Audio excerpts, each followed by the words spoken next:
G'day guys, got a bit of an interesting one. I thought that people would be interested in this. It actually applied to me and it might be able to apply to you.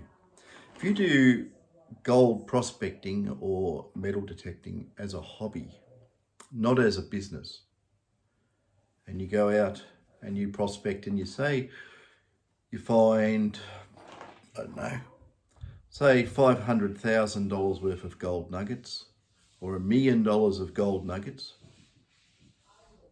do you have to pay tax on those nuggets?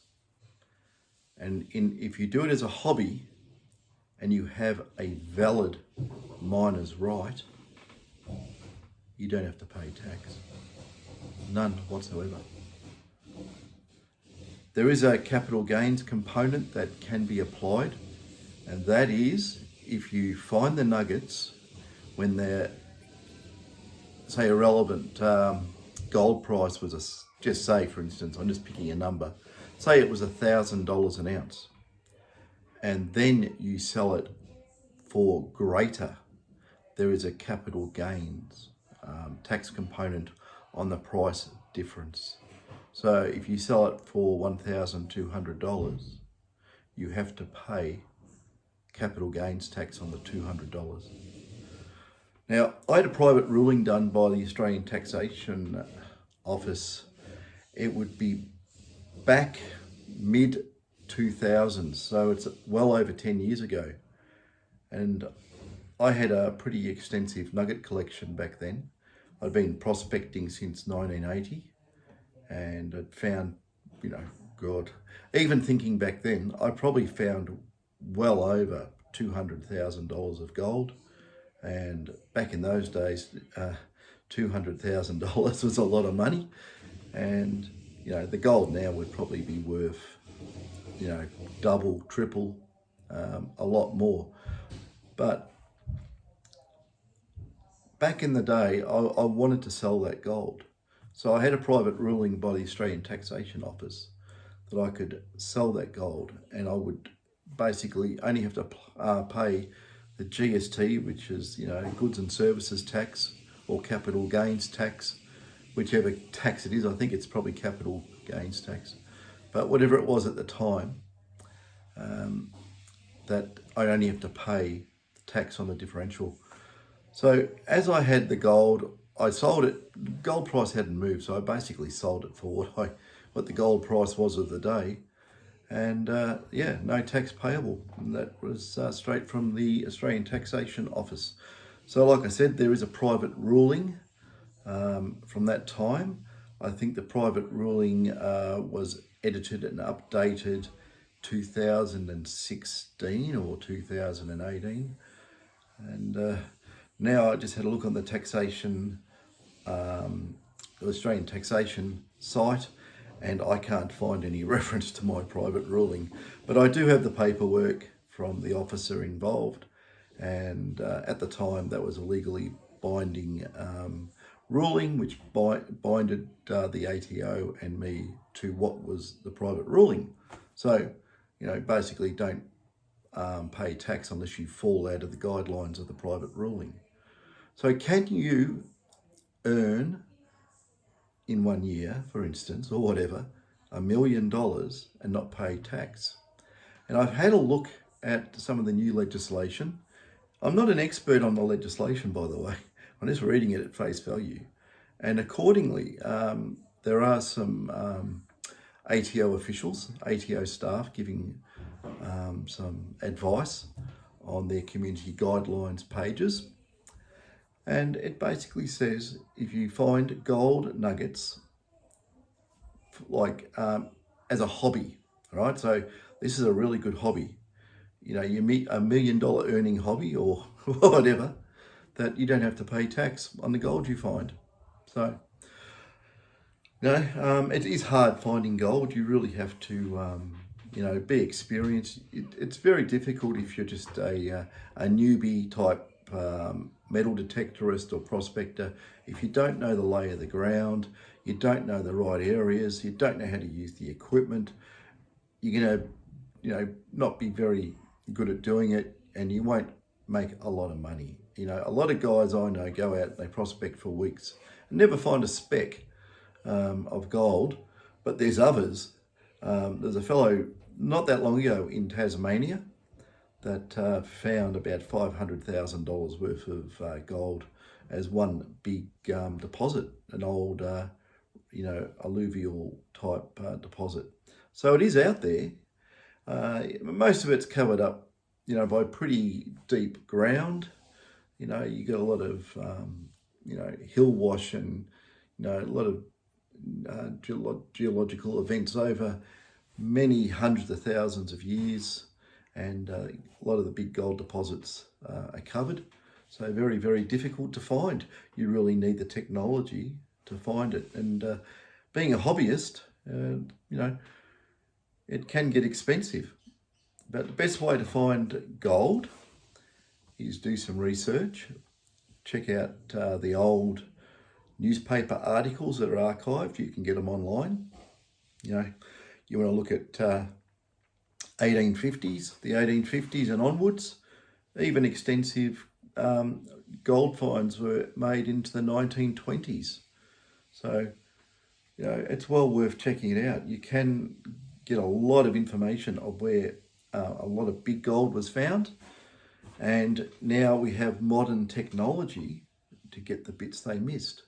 I was reading, I'm trying to remember where it was, down near Buninyong in Victoria, not far from Ballarat.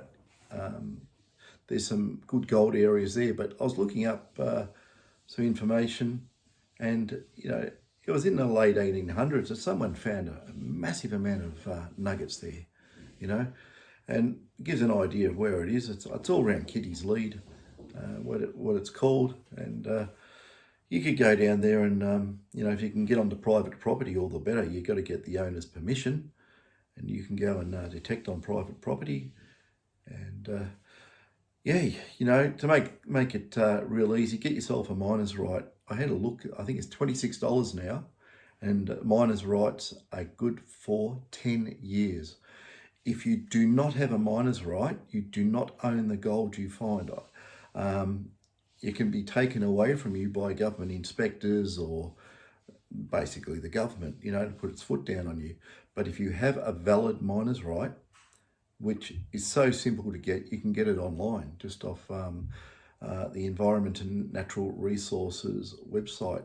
I'm only talking about Victoria because, I live in Victoria, and, I don't know the other rules and regulations for Australia, but, with the ATO, gold nuggets, you have Victorian legislation, you have federal legislation, basically a tax office. And if you tick all the boxes, there's nothing stopping you, if you go out every day and do a lot of due diligence of where to look, not just, a scatterbrain approach, but do the research. There's nothing stopping you from making, a lot of money from gold. But on the other hand too, you might go broke. But, it's a gamble. It's, some you win, some you lose.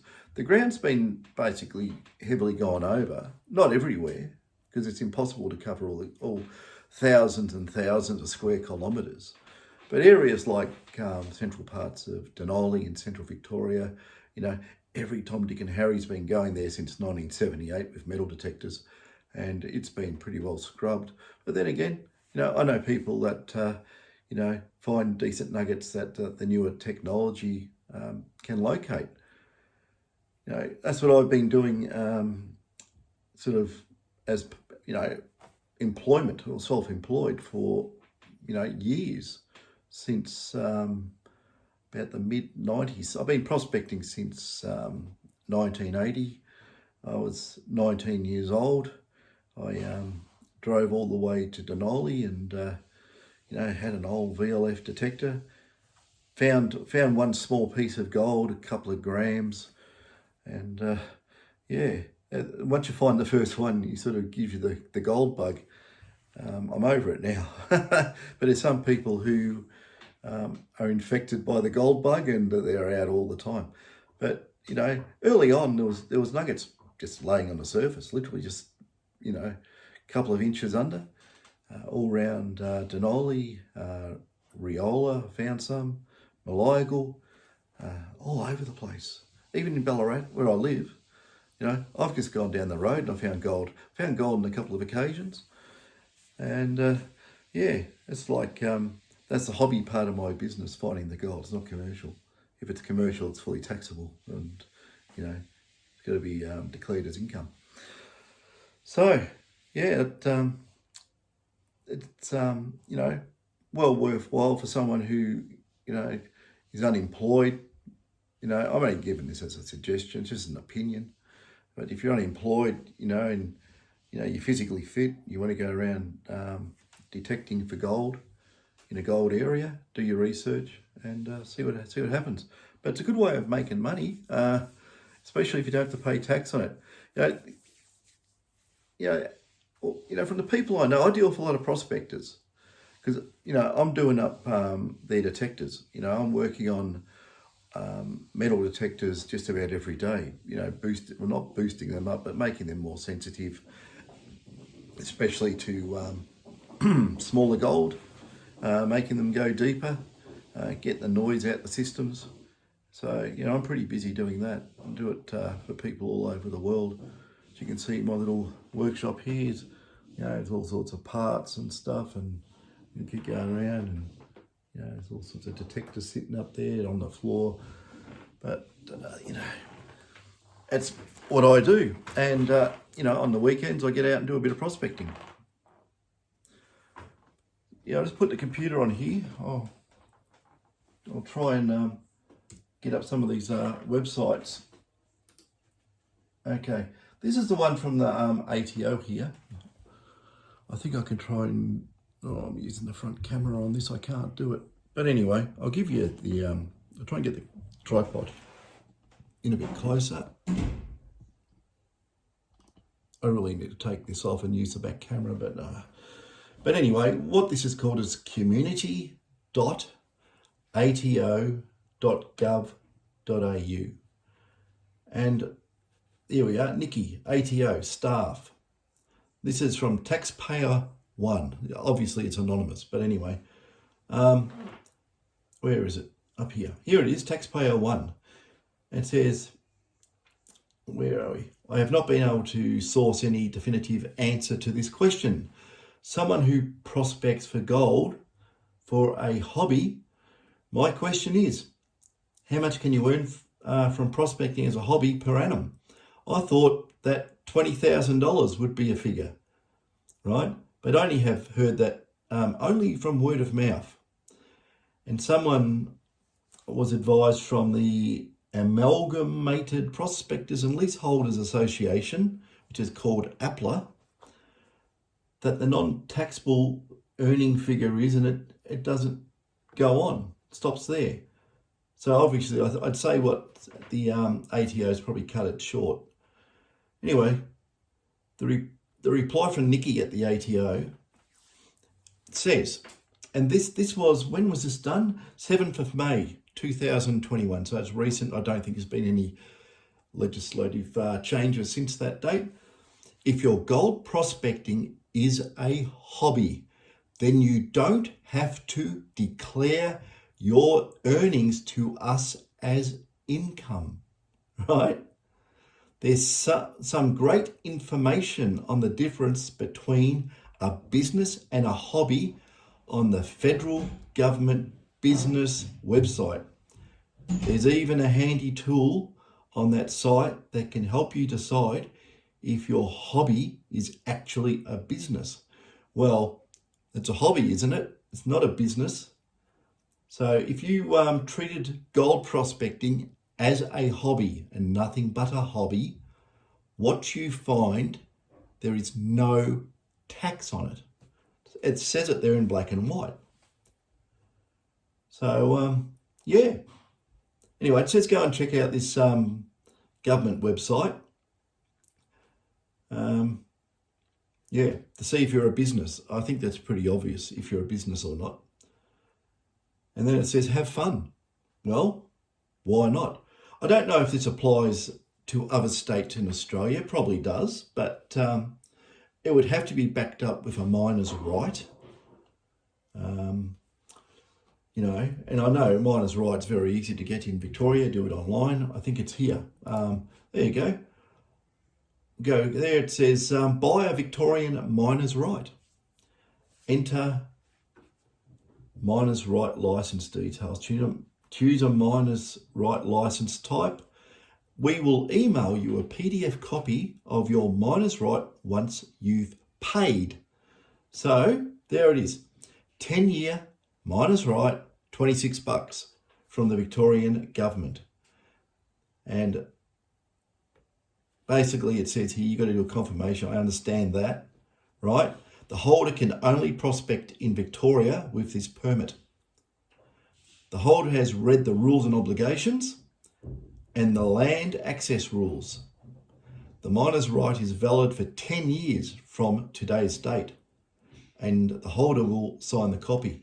Basically, you can't go and rip up national parks. You can't go dig holes everywhere and leave them unfilled. There are designated areas you can go, basically Crown land, as long as it's designated for, you know, activities such as prospecting or whatever. And there's thousands and thousands of kilometres of really good Crown land in Victoria, all through the high country, all around central Victoria. There's just so much gold-bearing land here. The trouble is in Victoria, you know, even in central Victoria, it's the amount, the continent's so old in places that there is so much dirt between the gold laying on, you know, basement rock and, you know, basically all the dirt on top of it. You know, you're not going to get a nugget 4 feet down, or, you know, a metre and 1.2 metres odd. You've got to have the equipment. You've got to know the lay of the land. You've got to know a little bit about geology, but you can do it. You can do it. I've done it. You know, some of my first nugget was 1.2 grams out in Denali. I found many smaller pieces in Denali. I found, I think, a 20.05 ounce nugget in Creswick. I found a just over 20 ounce nugget here in Ballarat on the old Canadian lead, right? That was a very rich digging area, and how the miners missed that, I don't know, but they did. You got to remember, they didn't have any metal detecting equipment. Anyway, I'll put this background there. We don't want to keep looking at that website. So yeah, there's money to be made if you want to get out and do some prospecting. First of all, got to get yourself a good metal detector if you're going to get one. You know, I don't like really plugging the companies out there, but, you know, even the old, we'll give Minelab a plug, because I've used Minelab detectors since the first one, the pulse induction detectors. I've also had their VLFs, but their pulse induction detectors go really deep. Even an old SD2000 model, there is nothing wrong using the old detectors looking for big, deep gold. Most people did not look for big, deep gold. They all have small coils and they look for stuff which is probably, you know, 300 mil, 30 centimeters, 12 inches down. They don't look for the big stuff. You get yourself a dirty big coil, you know, 20 inches plus. I know people that use coils up to 40 inches and they had to have scaffolding on their shoulder sort of thing, and a big swing arm, and weighted at the other end as a counterbalance.